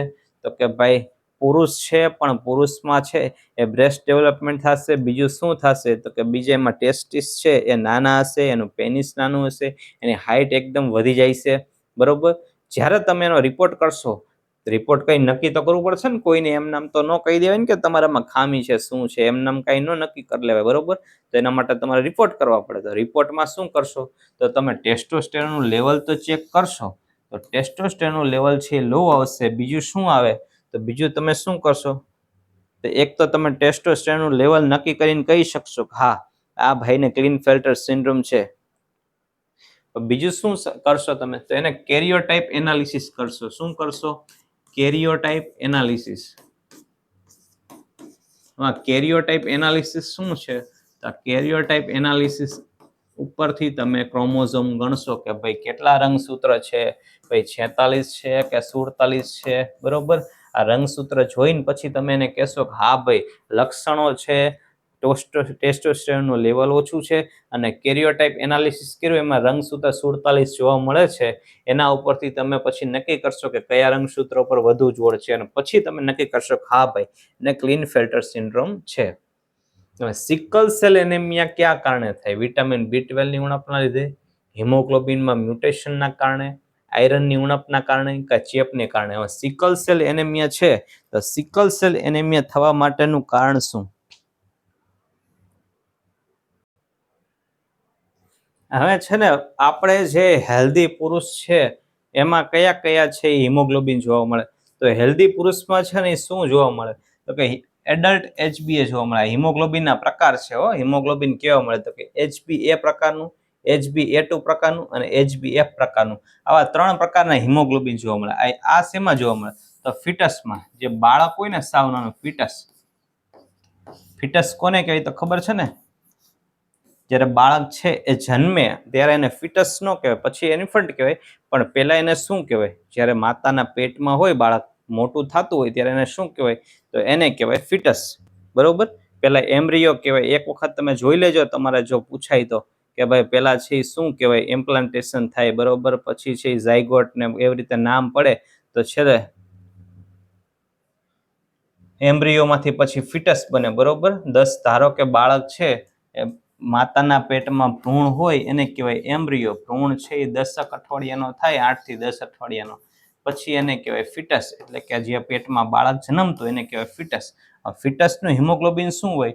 તો ફિટસનું હિમોગ્લોબિન હોય HbF. એમાં શું હોય? તો એમાં 4 ચેન હોય. 2 આલ્ફા ચેન હોય, 2 ગામા ચેન હોય. શેની ચેન હોય? આ ચેન છે એ શેની હોય? તો એ ચેન છે એ ગ્લોબિનની ચેન હોય. શેની ચેન હોય? ગ્લોબિનની. મેં તમને હમણાં કીધું હતું ને, હિમ અને ગ્લોબિન. આ HB શેનું બનેલું હોય? હિમ અને ગ્લોબિન. તો આ ગ્લોબિન છે એની ચેન હોય, 4 ચેન હોય. બરોબર. તો આ ગ્લોબિનની ચેન છે એમાં કંઈક ડિફેક્ટ થાય. શું ડિફેક્ટ થાય? તો જે બાળક હોય ફિટસ એમાં કઈ ચેન હોય? તો કે ભાઈ 2 આલ્ફા ચેન હોય, 2 ગામા ચેન હોય. એવી રીતે મોટા ભાગના એડલ્ટ હોય પુરુષ સ્ત્રી એમાં શું જોવા મળે? તો 2 આલ્ફા ચેન જોવા મળે, 2 બીટા ચેન જોવા મળે. હવે ધારો કે 90 થી 95% લોકો છે ને એમાં આવી રીતે જ હિમોગ્લોબિન જોવા મળે. Adult HbA. મોટા ભાગના લોકોમાં કયું હિમોગ્લોબિન જોવા મળે? તો કે એડલ્ટ HbA. પરીક્ષામાં પૂછાય છે પાછું, યાદ રાખજો. મોટા ભાગના લોકોમાં કયું હિમોગ્લોબિન હોય? તો કે એડલ્ટ HbA. હવે અમુક લોકોમાં કયું હોય? તો કે હિમોગ્લોબિન A2. કયું હોય? A2. એમાં કઈ ચેન હોય? તો 2 આલ્ફા ચેન હોય અને 2 ડેલ્ટા ચેન હોય. આ બધી ચેન શું કરે? તો તમને ખબર હશે કે આપણે હમણાં ઓક્સિજન ની બધું જોયું, કેરિંગ કેપેસિટી ની બધું શેના કારણે હોય? તો આ ચેનના કારણે. બરોબર. એમાં જે આયરન એની સાથે જોડાય એ આયરનના કારણે છે ઓક્સિજન અણુ લઈ જાય. ફિટસમાં શું હોય? તો ફિટસમાં 2 આલ્ફા ચેન હોય, 2 ગામા ચેન હોય. પણ હવે જ્યારે છે એ બાળકમાંથી જ્યારે માતા પિતા તરફથી જ્યારે છે એ જીન મળશે, મતલબ જીનનું મ્યુટેશન થશે. મ્યુટેશન એટલે શું? તો જનીન વિકૃતિ. આ જનીન હોય એ જીન્સમાં જ્યારે વિકૃતિ કંઈક આવશે, એટલે કે જીન મ્યુટેશન થશે, જીનમાં વિકૃતિ કંઈક આવશે, તો શું થશે? તો કે ભાઈ આવનારું જે બાળક છે એમાં છે એ સરખું હિમોગ્લોબિન છે એ બનશે નહીં. તો કેવી જાતનું હિમોગ્લોબિન બનશે? તો કે ભાઈ કંઈક વિકૃતિ વાળું બનશે. એને શું કહેવાય? તો કે HbS, સિકલ સેલ હિમોગ્લોબિન, બરોબર? HbS ટાઈપનું બનશે. હવે સિકલ સેલમાં કેવું મળશે જોવા? તો કે HbS. હવે HbS હિમોગ્લોબિન જોવા મળે એના કારણે શું થાય? તો એનો શેપ છે ને, એનો જે આકાર હોય ને એ કેવો દાંતરડા જેવો થઈ જશે. હિમોગ્લોબિનનો આકાર છે એ દાંતરડા જેવો થઈ જશે, એટલે ઓક્સિજન પૂરતું લઈ નહીં જઈ શકે. આવા આકાર હોય ને RBS નો આવો આકાર હોય ને, બાયકોન્ક્લેવ, બરોબર, બાયકોન્ક્લેવ ડિસ્ક શેપ, તો એ શું થાય? તો આવો RBS નો આકાર હોય ને એની કારણે ઓક્સિજન જાજુ લઈ જઈ શકે, 4 અણુ લઈ જઈ શકે. પણ જ્યારે છે એને આવો દાંતરડા જેવો આકાર થઈ જશે હિમોગ્લોબિન, સિકલ એટલે દાંતરડા જેવો આકાર થઈ જશે હિમોગ્લોબિનના કારણે RBC નો, ત્યારે શું થશે? તો કે એ છે ને જ્યારે છે એ નાની નાની નળીઓમાં જશે ને, કેપિલરી, ત્યારે એ હલવાઈ જાય છે. અહીંયા હલવાઈ જાય એટલે તૂટી જાય છે. તો RBC નું આયુષ્ય કેટલું હોય? 120 દિવસ. પણ એની જગ્યાએ આમાં છે આયુષ્ય ટૂંકું થઈ જશે. શું કામ? કે બીજી નાની નાની કેપિલરીમાં જ્યારે પહોંચશે અથવા જ્યારે એને ઓક્સિજન ઓછો મળશે ત્યારે શું થશે? તો હિમોગ્લોબિન છે એ તૂટી જશે. આ સામાન્ય રીતે 120 દિવસ છે એ જીવવા પડે, એવરેજ, સરેરાશ. પણ શું થશે? તો ક્યારેક છે એ વહેલા મરી જાય છે. એ શેના કારણે થાય? તો કે HbS હિમોગ્લોબિન હોય એના કારણે. હવે HbS ને કારણે શું કામ થાય? તો HbS ના કારણે હિમોગ્લોબિન HbS પ્રકારનું હોય છે. આ બાળકને HbS ક્યાંથી મળે? વારસામાંથી મળે, માતા પિતા તરફથી વારસામાં મળે. આ સિકલ સેલ એનેમિયા છે એ વધુ ક્યાં જોવા મળે? તો તમને ખબર હશે કે જે આદિવાસી લોકો છે ને, નવસારી છે, ગોધરા, પંચમહાલ, ડાંગ જિલ્લો, આ બધામાં આદિવાસી લોકોમાં છે એ વધુ જોવા મળે છે. કયો? Sickle cell anaemia. યાદ રાખજો. ઘણાય છે ને, આ હું આદિવાસીને ટાર્ગેટ કરું કે એવું કાંઈ મારું એવો ઉદ્દેશ્ય નથી, હો, સમજજો. ઘણા છે એ રોગ અમુક કોમ્યુનિટીમાં પ્રખ્યાત હોય કે આ કોમ્યુનિટીમાં આ રોગ તો થાય જ, એટલે એ હવે એની ભગવાને કુદરતે આપેલી દેન સમજો. કુદરતે જેવું આપ્યું છે, એમાં કોઈનો કાંઈ વાંક છે નહીં, કુદરત તરફથી મળ્યું. કે જેમ કે તમે જોઈશો એ ઘણી વખત છે એ લુવાણા લોકોમાં છે એ થેલેસીમિયા જોવા મળશે. ઘણી વખત છે G6PD છે, તો G6PD શેમાં જોવા મળશે? તો પ્રજાપતિ જે હોય એ કુંભારમાં ઘણી વખત છે G6PD જોવા મળશે. એવી રીતે છે એ આ એનેમિયા છે, સિકલ સેલ એનેમિયા શેમાં જોવા મળશે? તો આદિવાસી લોકોમાં વધુ જોવા મળશે. કયા આદિવાસી? જે લોકો છે એ મેં તમને કીધે થોડાક જિલ્લામાં જે રહેતા હોય એ લોકોમાં જોવા મળશે. હવે એવું નથી કે અહીંયા જાઓ એટલે થઈ જાય, એવું નથી. પણ વારસાગત ત્યાંથી ચાલ્યું આવે છે કે એ બાજુ જે લોકો રહેતા હતા ને પહેલાથી, એમના જે બાળકો જન્મતા હોય એમાં વારસાગત હાલ્યું આવતું હોય. બાકી એવું નથી કે ભાઈ અહીંયા રહેતા એને થાય ને અહીં રહેતા એને ન થાય. ના, એવું નથી. પણ વધુ ભાગ ત્યાં જોવા મળે છે. અને એવું નથી કે અત્યારે હવે તમે અહીંયા રહેવા જાશો તો તમારા બાળકોને સિકલ સેલ થશે. ના, એવું કાંઈ છે નહીં. એ જીન્સમાં હોય, વારસાગત છે. પણ અત્યારે જો તમને વધુ કેસ ક્યાં જોવા મળે? તો ત્યાં જોવા મળે. આ જે આદિવાસી વિસ્તારના જિલ્લાઓ છે ત્યાં વધુ જોવા મળે. એ શેના કારણે હોય? તો HbS ના કારણે હોય. એટલે સિકલ સેલ એનેમિયા ક્યાં કારણે થાય? તો કે હિમોગ્લોબિનમાં મ્યુટેશનના કારણે થાય. નવો પ્રશ્ન, થેલેસીમિયામાં શું છે? બેક્ટેરિયાનો રોગ છે, હિમોગ્લોબિન બનાવતા જીનમાં ખામી છે, વાયરસનો રોગ છે કે વિટામિનની ઉણપ છે? તો આપણે તો અત્યારે જીનનું જ સમજીએ છીએ. તો થેલેસીમિયા શેના કારણે થાય? તો થેલેસીમિયા શેના કારણે થાય? તો કે હિમોગ્લોબિન બનાવતા જે જીન હોય એમાં ખામી થાય, એના કારણે છે શું થાય? તો હિમોગ્લોબિન બનાવતા જીન હોય એમાં શું થાય?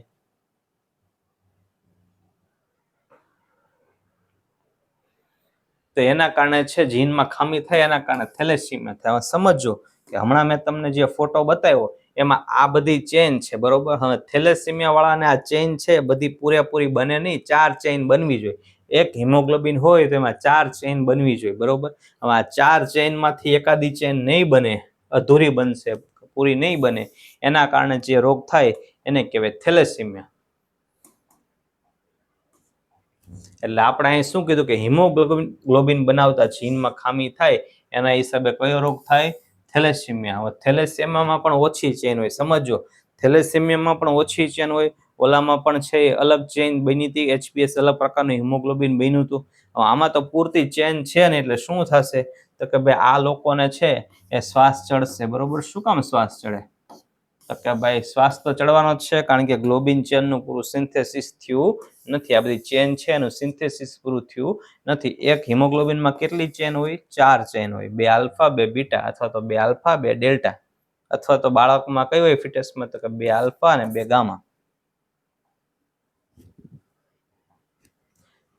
હિમોફિલિયા કેવો રોગ છે? Autosomal dominant, X linked recessive, autosomal recessive કે વાય લિંક્ડ? તો હિમોફિલિયા કેવો રોગ છે? X linked recessive. હિમોફિલિયા એટલે શું? તો કે ધારો કે તમને છે તમે ક્લોટિંગ ટાઈમ ને બ્લીડિંગ ટાઈમ ને એવું કરતા હશો, તમને ખબર હોય કે પ્રોથ્રોમ્બિન ટાઈમ, ક્લોટિંગ ટાઈમ, બરોબર. તમે નાની એવી છે કાચની ભૂંગળી લ્યો ને એમાં બ્લડ લેતા હોય ને ક્યારે છે એ ક્લોટ થાય ને જોતા હોય ભાંગીને, ક્લોટિંગ ટાઈમ ને બ્લીડિંગ ટાઈમ નક્કી કરતા હોય. તો જ્યારે છે એ શેના કારણે થાય? તો બધા ફેક્ટર આવે ને, ફેક્ટરના કારણે હોય. તો એ ફેક્ટરમાં જ્યારે ડેફિશિયન્સી હોય એના કારણે શું થાય કે બધાય ફેક્ટરમાંથી કોઈ એક ફેક્ટરની ખામી હોય તો શું થાય તો કે હિમોફિલિયા રોગ થાય. હવે હિમોફિલિયા કયા ફેક્ટરની ખામી છે એના ઉપરથી હિમોફિલિયાના ટાઈપ પડે. પણ લોહી ગંઠાય નહીં, લોહી છે એ ગંઠાઈ જવું જોઈએ, બરોબર. તો લોહી ક્યારે ગંઠાય કે પેલા બધા ફેક્ટર છે ને એ સરખા કામ કરે ને. તો હવે એકાદું ફેક્ટર કંઈ કામ ન કરતું એટલે શું થાય તો કે તમારું લોહી જલ્દી ગંઠાય નહીં. સમજો કે તમને વાગે, મને હિમોફિલિયા છે, તો તમને વાગે અને મને વાગે, તો મને જ્યારે વાગે ને ત્યારે તમારે ધારો કે લોહી 30 સેકન્ડમાં બંધ થઈ જાય છે, પણ મારે 30 સેકન્ડમાં લોહી નહીં બંધ થાય. મારે છે એ 5 મિનિટ સુધી લોહી નીકળશે. બંધ તો થશે જ પણ મોડું થશે, બરોબર. એટલે હિમોફિલિયામાં શું થાય તો કે લોહી છે એ ગંઠાય નહીં. એટલે એવું ન સમજતા કે લોહી સાવ ગંઠાય એટલે બંધ, મતલબ બંધ જ ન થાય એકવાર નીકળ્યા પછી. ના, પણ થોડોક વધુ સમય લે. બંધ તો થાય પણ જાજો સમય લે, બરોબર. તો આ તકલીફ ક્યારે પડે? ધારો કે હિમોફિલિયા વાળું દર્દી હોય એને ક્યારેક ડેન્ગ્યુ થાય તો તકલીફ પડે ને, અથવા તો ક્યારેક અંદરની સાઈડ વાગે ત્યારે તકલીફ પડે ને. ધારો કે પેટમાં કે સાંધામાં ક્યાંક એને બહુ વાગી ગયું, ઈજા થઈ, તો ત્યારે વાંધો પડે ને, કારણ કે લોહી બધું છે એ જલ્દી બંધ થશે નહીં. તો લોહી બંધ નહીં થાય એટલે જમા ક્યાં થશે તો કે શરીરની અંદર. તમે બહાર થશે તો બહાર તો તમે દબાવીને બંધ કરશો, જ્યારે શરીરના અંદરના અંગોમાં ક્યાંક બ્લીડિંગ થશે ત્યારે તમે શું કરશો? એટલે શું થાય કે લોહી ઇઝીલી ગંઠાતું નથી હિમોફિલિયામાં. આ હિમોફિલિયા છે ને કેવો રોગ કહેવાય? તો એને કહેવાય શાહી રોગ. આ શાહી રોગ શું કામ કહેવાય તો કે ભાઈ આ બ્રિટન, રશિયા, સ્પેન આ બધીના જે રાજા હતા ને, આ રાજા લોકોના પરિવારમાં જોવા મળતો. આ રાજાશાહીનો પરિવાર હતો ને, આ બધો જે બ્રિટન આપણી ઉપર રાજ કરતા, એ વિક્ટોરિયાનો પરિવાર હતો, એમાં છે આ રોગ જોવા મળતો. અને વારસાગત રોગ છે, બરોબર. અને પુરુષોમાં વધુ જોવા મળે. એટલે જેટલા પુરુષો હતા એમાં જોવા મળતો. કોના? બધે ઘણા જોવા મળે, પણ આ મળતો આપણા ઉપર રાજ કરતા અંગ્રેજોના ખાનદાનમાં જોવા મળતો. જે રાજ કરતા એ રાજાના ખાનદાનમાં જોવા મળતો. એટલે એને કહેવાય શાહી રોગ. એના ઉપરથી નામ પડ્યું શાહી રોગ. પછી એમના લગ્ન છે એ રશિયા, સ્પેન એવી રીતે આજુબાજુના રાજા સાથે કર્યા હોય ને. આપણે કેમ રાજા લગ્ન કરતા કે ભાઈ વાંકાનેરના જે રાજકુમારી, તમને ખબર છે કે વડોદરાના રાજકુમારી છે એ કંઈક અલગ જગ્યાથી વાંકાનેરના કે એમ કંઈક છે રાજકુમારી. તો એવી રીતે અલગ અલગ સ્ટેટમાં આપણે કેમ લગ્ન કરતા, અલગ રજવાડામાં, એમ એ લોકો પણ કરે. એટલે જ્યારે અંગ્રેજો છે એને રશિયા સાથે એમ લગ્ન કર્યા, એટલે એમના છોકરામાં પછી જોવા મળવાના છે. એટલે એને શું કહેવાય તો કે શાહી રોગ. એટલે હિમોફિલિયાને બીજો કેવો રોગ તરીકે ઓળખવામાં આવે છે? શાહી રોગ, રોયલ ડિઝીઝ. શાહી રોગ, રોયલ ડિઝીઝ. એની શેના કારણે જોવા મળે તો કે એક્સ લિંક્ડ રિસેસિવ ડિસઓર્ડર છે. હવે આ તમને આ ઓટોઝોમલ ડોમિનન્ટ કોને કહેવાય, રિસેસિવ કોને કહેવાય, આ છે ને બહુ મોટું છે થોડુંક. એના તમને શું કામ, શું નામ પડે ને શું કહેવાય ને એ તમને હું છે ને આખા લેક્ચર, એક બીજો લેક્ચર લઈશ, એમાં તમને ડીપમાં સમજાવીશ. એટલે તમને પરીક્ષામાં પૂછાય તેમાં તકલીફ ન પડે એના માટે તમને અલગથી શીખવાડીશ, બરોબર. ડીએનએ ને અલગ પાડવાની પદ્ધતિ કઈ છે? તો મેં polymerase chain reaction, filtration, autoclave કે સેન્ટ્રીફ્યુગેશન. ડીએનએ ને અલગ પાડવાની છે એ પદ્ધતિ કઈ છે?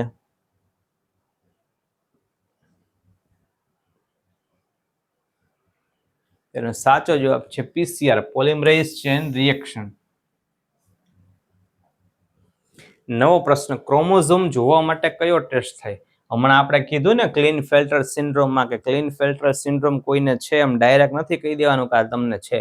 તમારે ટેસ્ટોસ્ટેરોનનું લેવલ કરવાનું છે અને તમારે ક્રોમોઝોમ જોવાના છે કે ભાઈ આ સાચે ભાઈ 23માં ઉપર છે એ XXY છે. જો આવું હોય તો એ શેનાથી કરશો? તો હમણાં જ તમને કીધું તો આ કેરિયોટાઇપિંગ ટેસ્ટથી તમે નક્કી કરશો. વિડાલથી શું થાય? વિડાલથી ટાઇફોઇડ છે કે નહીં ખબર પડે, બરોબર. વિડાલથી શું થાય? તો ટાઇફોઇડ છે કે નહીં ખબર પડે. RBSથી શું થાય? તો ગ્લુકોઝ ખબર પડે. અને LFTથી શું ખબર પડે? તો કે લીવરના બધા રિપોર્ટ્સ આવે, લીવરના બધા એન્ઝાઇમ છે એનું લેવલ આવે, એટલે એના ઉપરથી તમને લીવરના રોગ ખબર પડે, બરોબર. Liver function test. પણ કેરિયોટાઇપિંગ છે એનાથી શું ખબર પડે? તો કેરિયોટાઇપિંગ ટેસ્ટ ઉપરથી તમને ક્રોમોઝોમ જોઈ શકો અને કહી શકો કયો રોગ છે. હવે DNA ફિંગરપ્રિન્ટનો ઉપયોગ શેના માટે થાય? બ્લડ સુગર માપવા માટે, પિતૃત્વ નક્કી કરવા માટે, ક્રાઇમ માટે, યુરિન ટેસ્ટ માટે કે એક્સરે માટે? તો તમને બધાને ખબર હશે કે પિતૃત્વ નક્કી કરવા DNA ફિંગરપ્રિન્ટનો ઉપયોગ થાય. આમાં ઘણી વખત તમે જોયું હશે કે હમણાં આપણે છે એ આપણે અમદાવાદમાં છે એ ઘણા લોકોનું છે મૃત્યુ થઈ ગયું એક સાથે પ્લેનમાં, તો એમની ડેડ બોડી છે એની ઓળખ કઈ રીતે કરી?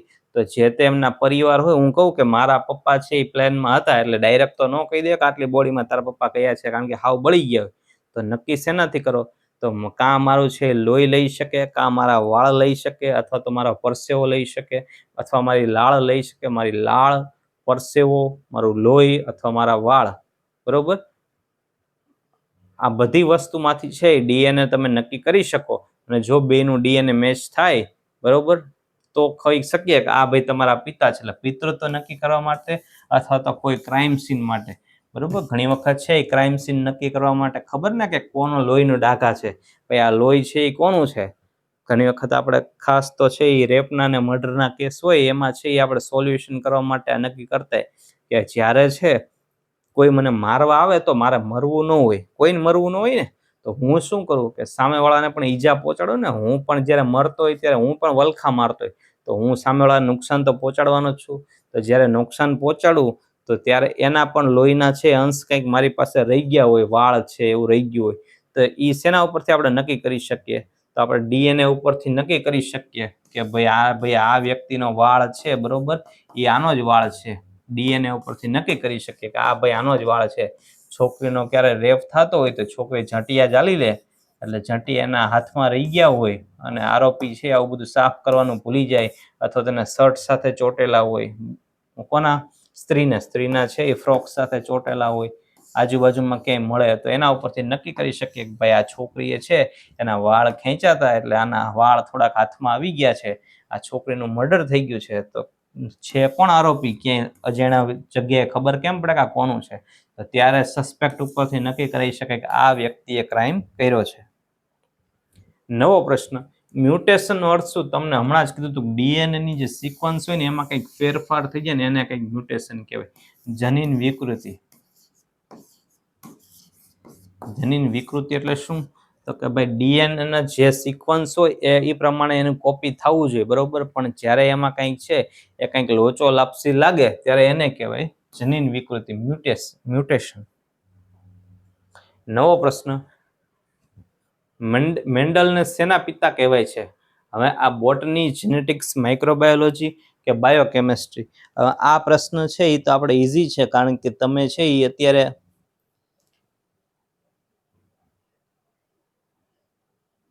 અત્યારે તમે જીનેટિક્સની સ્ટડી કરો છો, બરોબર, એટલે તમને ખબર જ છે કે આ મેન્ડલને જ કહેવાય છે, બરોબર. પણ મેન્ડલને શું કામ કહેવાય? મેન્ડલને શું કામ જીનેટિક્સના પિતા કહેવાય? કારણ કે મેન્ડલે કીધું કે how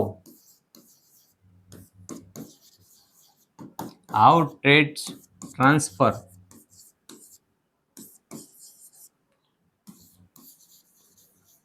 from parents to children. હવે એને શું કીધું?